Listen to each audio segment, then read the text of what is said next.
We want to welcome you to LNK TV. This is LFR on LNK. Dale Johnson, your host here today. We talk all things fire and rescue here in the community of Lincoln. And you're in for a treat today because not only do we look back, do we look to the present, but we look to the future too. As we start by looking back 4 years, March 2017, 21 members of the community, including myself, became external stakeholders for Lincoln Fire and Rescue. 20 LFR employees became internal stakeholders. And together we met about 10 times over a 2+ month period to complete a strategic visioning process, out of which came 9 strategic initiatives, almost 24 goals, and over 70 supporting objectives to best prepare LFR to meet the needs and the expectations of Lincoln citizens and remain a value-added organization into the future for our growing community. This strategic plan was updated again in 2020, and when Acting Fire Chief Dave Engler was officially named Fire Chief of Lincoln, he asked to revisit these strategies, so that meeting is on the calendar. To bring you viewers into this process, I have with me today on LNK TV 2 of the 21 civilian stakeholders. Matt Firestone and Clyde Davis are here. They join me to review our impressions from the 9-week presentation process of 4 years ago and the inner workings of LFR. We saw those inner workings at this time. Matt, thank you very much. Clyde, good to see you both again. Yes. Good to see you again, Dale. The stakeholders group, as I said, made up of people from diverse backgrounds. We had an ex-police officer, if I recall. I'm a journalist. We had people in the business community. We had University of Nebraska representatives. So I want the people viewing today to get a sense of who you are. Matt, from where do you come? Sure. So I guess most generally come from the construction industry. I was with a different firm at that point, but I guess I would say, yeah, just a community member from the construction industry. Clyde? So coming into the meeting, the first meetings, I was a lecturer for the College of Business at the University of Nebraska. I taught operations management, supply chain management, and business analytics. I've recently started a retirement process. I have one class left and then I'll be retired from the university. Prior to working at the university, I worked in manufacturing, planning and control for 25 years. I've worked with major transportation organizations, so a little bit of a diverse background. Why did you sign up to be a stakeholder? I was interested in committing to the community and really making a contribution. I knew what my background was, and especially in manufacturing, where you're creating a product and having to really focus on profitability, I felt that there were some opportunities within city operations that could use some of the concepts that we used in manufacturing and things that I was teaching. Did you get answers to some of your questions? On some of those, yes, and I think it's really a matter of using a framework to analyze the situation, collect data, and then analyze the data and see what some of the root causes are and whether they can be changed. Now, as a broadcaster, full disclosure here, I just wanted to go into fire stations. That's the little kid in me. I just wanted to see these fire stations. But there's more than that. But Matt, why sign up as a stakeholder? Well, I'm glad you said that, because that was kind of what I was thinking along those same lines. Is when I saw, I think it was on somewhere on the internet, the advertisement that they were seeking community members. Knew some people that had been in the fire service, so thought it would be something that was of interest. I like being involved in the community, done things like Leadership Lincoln, LPS's Citizens Academy. But just I think it makes you a better citizen knowing how your community works. So kind of went into it for a couple of different reasons, and definitely it was a great experience. We all have different eyes. Our backgrounds are different. So you're in construction. What did you see as we toured some of these buildings through your construction knowledge? Sure, and I think that's where, whatever your background is, when you walk into any building, any situation, you look at your own experiences, and coming from the construction industry, first thing that my mind goes to is the physical plant. You're looking at the structure, you're looking at the wear and tear, especially some of the older facilities. There's been a lot of neat things that have happened over the 4 years since we did the community stakeholders with new stations, relocation of stations. So you get to see where things are going, but still see some of the stations that need repair, and it's more than a facelift. It's structure, the structural soundness of some of these stations.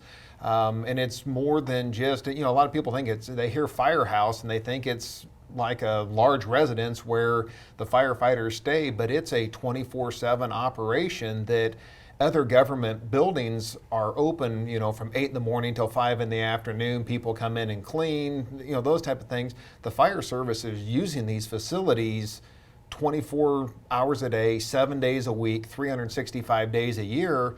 Multiple people coming in and out, that there is, above and beyond normal wear and tear, but then also just over time things start to break down, and it does cost money to fix those, but definitely something that needs to be addressed. It takes contrast to know how old things are compared to the new, and how hot things are compared to cold. So now, as we're able to see the new stations, I rewind my memory back to Station 7 and Station 8 and some of the other stations that had cracks.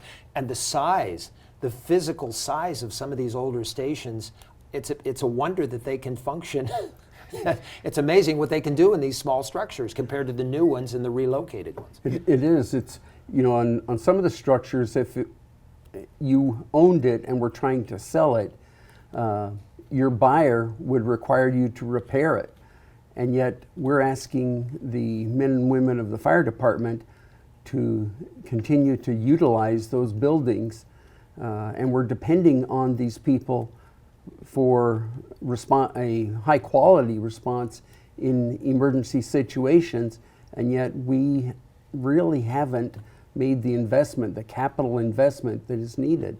With the growth of the city, there's significant demand on the system that really needs to be addressed. It needed to be addressed 4 years ago, and there's some different focuses now, but yet a lot of them are still somewhat the same. Fair to say, from the public's perspective, these new stations and the relocations have been the most dramatic part of this. It's the bright, shiny thing that you get to see. There's the ribbon cuttings, there's some fanfare around it. But to Clyde's point, looking at some of these, aging stations, I guess for a nice way of saying it. When I did one of my station visits and ride-alongs, you mentioned Station 7. The furnace wasn't working, and we were all sitting in one room. Luckily I'd brought a jacket with me. We had a heater in there. But like Clyde said, we want a high quality response. It's not just showing up on the scene of an emergency situation, a fire or a traffic accident. We want the men and women of Lincoln Fire and Rescue to be there on their A game every time. And when they're sitting in a station that doesn't have heat when it's 30 degrees outside, do you get that same response, versus the newer stations, especially with the new stations that have the individual sleeping quarters? There's still some of the stations that have dormitory style sleeping, and there's people with CPAP machines and people that snore. Do you truly get the rest that you need in those stations that you do when you have the individual sleeping quarters? Well, and I think when I participated in part of an interview process a few months ago, one of the things I thought about was, if we don't have a good quality, very high quality environment for these people to work in, are we going to train them and retain them for a long period of time, or are we going to train them, have them for a little while, and then they'll move somewhere where there's a different environment? through my teaching experience, one of the tasks that my students had to do was to find a city of comparable size and look at their fire department budget. And in all the cases, the budget for the city of Lincoln is significantly lower, usually somewhere in the $10 to $30 million difference for cities of the same size or approximate same size. It's remarkable how efficient LFR truly is with the bucks that they have every month, with the equipment that they have, the number of calls, the continued surge in medical calls. We can get into the ambulance issue if we have time. But what amazed me, one of my takeaways, is just how efficient this organization truly is for the community of almost 300,000. And I think, Dale, to add to that, I mean, not only are they efficient, but they truly believe in what they're doing. Because, I mean, efficiency is one thing, but when you have stations that need repair, you have apparatus that need repair. We've opened, 2 new stations since then, but we still have roughly the same number of firefighters. So the resources are being spread even thinner than where they were 4 years ago. But these men and women still show up each and every day and still provide this high level of service that I think Lincoln's community has come to expect, but they're doing it with fewer resources than what they had before. Customers, that's one of my takeaways from Chief Despain. They are our customers. We serve them, and they pay for our service. And so that's one of the takeaways. Clyde, a takeaway for you? I think a takeaway for me from the original task force environment was the equipment that we had and how it had been superbly maintained, but was just really worn out. Parts were being sourced, on eBay or over the internet, not because it was the cheapest way to go, but that's the only place that they could be found. And since 2017, we have received, I think, 8 new engines, which is a great addition to replace the aging fleet that we had, but we still have the aging buildings. We still have a similar count in the medic units that we need to address. We have an expanding population and an expanding footprint for the city that we're not really addressing, I don't think. And it's good to see, too, that unlike past years, money is being set aside so that it doesn't come in at one big chunk. Sure. In our budgets, if the refrigerator, the stove, and everything goes out at once, we're hurting. And if you haven't budgeted for that or set some money aside, that process has started now. And hopefully it can apply to ambulances, medic units. I would hope so. Yeah. I know that they do the remounts on them now, which saves significant dollars, and I applaud them for that. The assistant chief that works on that does a great job of remounting the ambulances onto the new frames and maintaining a low cost environment, which is great. But eventually we have to be able to staff those ambulances, and we really haven't done that, I don't think. Has the pace of what's happened since 2017 when we began this process, is that satisfactory in your mind? Has it moved at an adequate pace, faster than you thought it would happen? Not fast enough? Clyde, you're shaking your head. I wouldn't say it's fast enough. From 2017, one of the exposures that we had was to the Pulse Point app, where citizens can be notified if there's a need for CPR in the vicinity that we're located. But what it also does, it allows you to listen to some of the calls that are going out. And there are significant times when all of the frontline ambulances are on calls. So the fire department calls it status 0. and they'll get into status red or near status red. But when you look at it, if the people that are on the ambulances are constantly busy, not in the station writing reports or training or anything, but they're constantly busy, there's wear and tear on the people, somewhat that cumulative trauma disorder environment along the lines of PTSD. And you know, I don't think we've addressed that at all in 4 years that I'm aware of. We haven't increased necessarily the number of frontline units, frontline medical units, to an extent that the size of the city, the footprint and the population has grown. We haven't addressed the need that comes up with all of the aging baby boomer population, where they're moving into consolidated living situations, independent living, assisted living, nursing homes, rehab units. There's a significant demand on the medic units from these facilities, and yet I'm not aware that we've made any progress in that environment. So no, we really haven't. Matt, your view of the pace from 4 years I think, ago? you know, a little bit of both, not to be too general with the response there. I think, you know, coming from the construction side of things, I've seen, you know, infrastructures with schools, hospitals, and things like that that we've been involved with building, that sometimes you have to build the infrastructure, build the structure to be able to facilitate that. And I think, you know, LFR has done a great job with building and adding additional stations, and some of them that they built to replace existing ones are now outfitted to support a larger staff. But just like with about any industry right now, staffing is a major issue.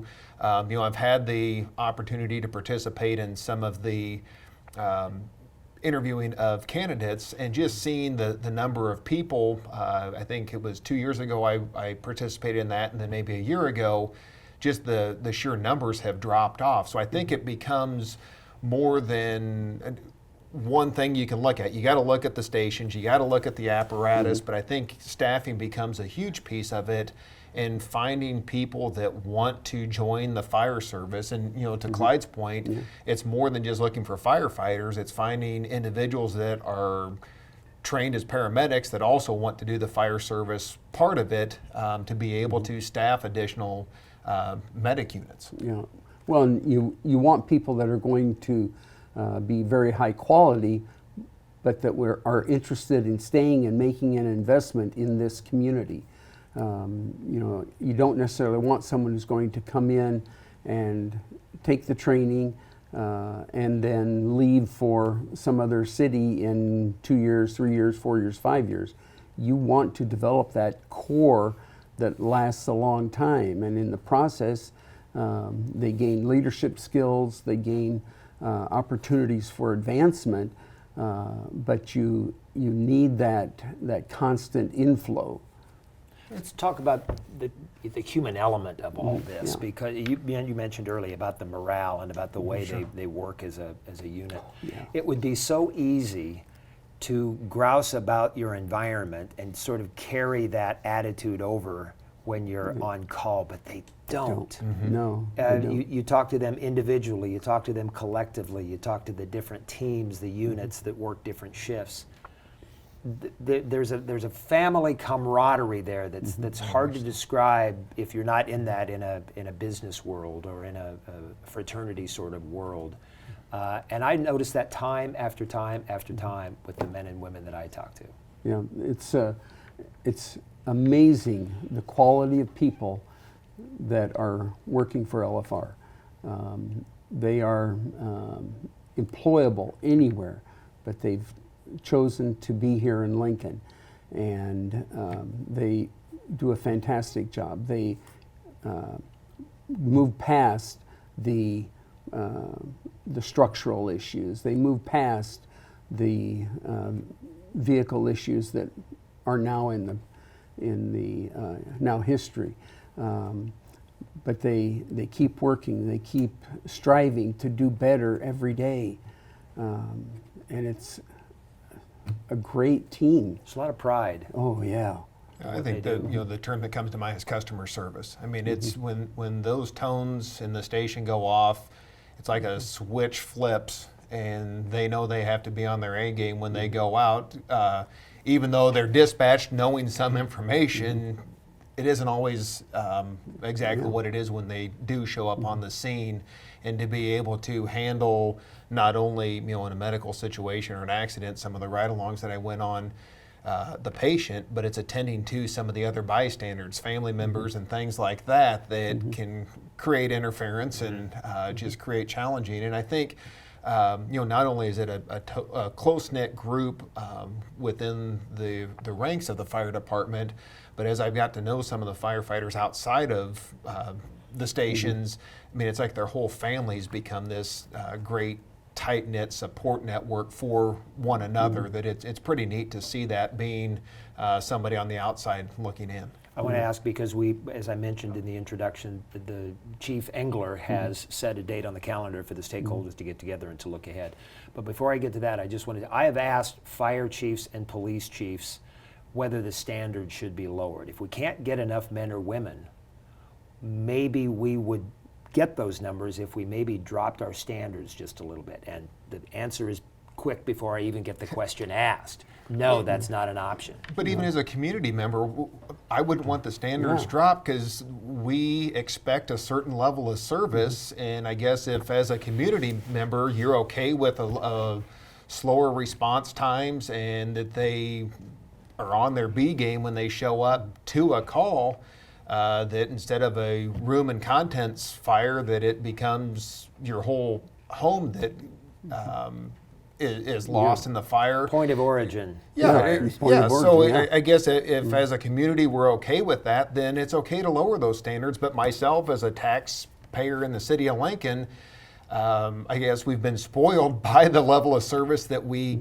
receive from LFR, and I think that would do more harm than good. I think it's more showing as a community. I think that's where we need to step up and show that we appreciate the men and women of Lincoln Fire and Rescue, Lincoln Police, those type of things, that we're behind them as a community, that we know they're away from their families for holidays, birthdays, and missing football games and baseball games or soccer games of their kids, dance recitals, that they do it and don't think twice about showing up for work and going out and supporting the community the way we expect them to.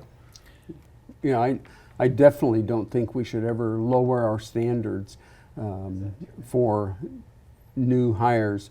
The challenge should be where do we go to get the people, and maybe we just need to expand the resources or the resource area that we're looking at. I know that in the last interview process, there were some applicants from out of state that we had to do telephone calls with for interviews.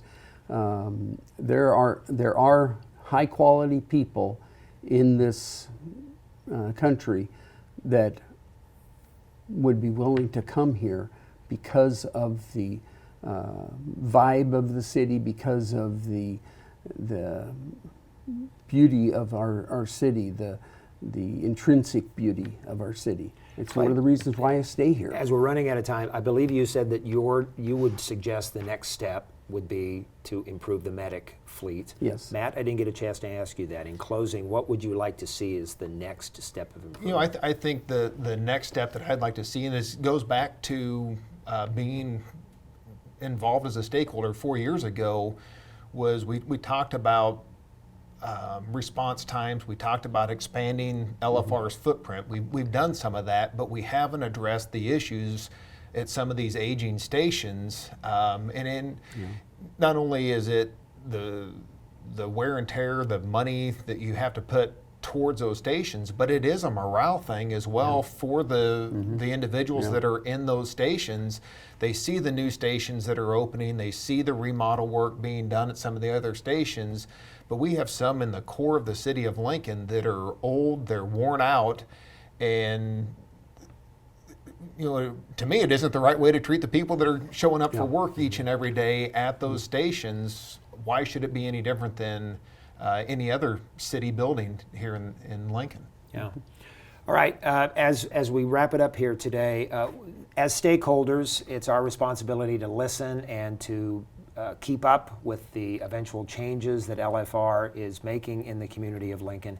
And we hope that we've lived up to the definition of a stakeholder. This was an important organizational structure, and we're continuing to be part of it. And I'm happy to have Matt Firestone and Clyde Davis both in to talk about it, and we'll continue to bring it to you on these programs here on LNK TV. For LFR, I'm Dale Johnson. Thank you for watching.